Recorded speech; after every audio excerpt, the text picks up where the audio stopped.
अस्सलाम वालेकुम व्यूअर। इस वीडियो में पूछे गए सवालात के जवाब देने के बाद आपको मालूम हो जाएगा कि आपको कितनी मालूमात हैं। जवाब देने के लिए आपके पास चंद सेकंड हैं।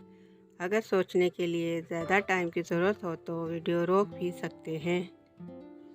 सवाल नंबर 1, वो कौन सी चीज़ है जिसके फटने पर आवाज़ नहीं आती?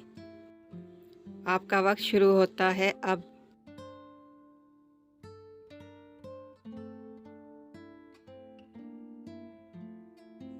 तो जनाब, इस सवाल का जवाब है दूध, मिल्क।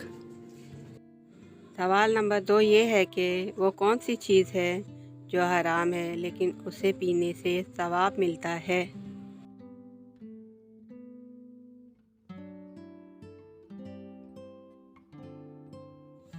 तो जनाब, इस सवाल का जवाब है गुस्सा, एंगर।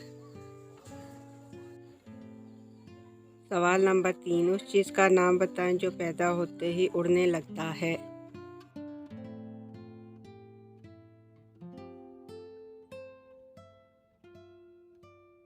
तो जनाब, इस सवाल का जवाब है धुआं, स्मोक। सवाल नंबर 4, वो कौन सा मुल्क है जहाँ नंगे चलने वाले को सज़ा मिलती है?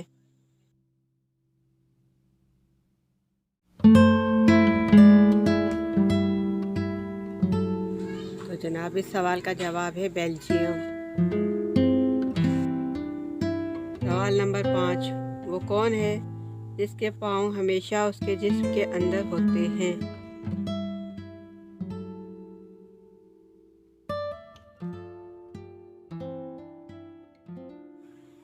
इस सवाल का जवाब है जूते, शूज़।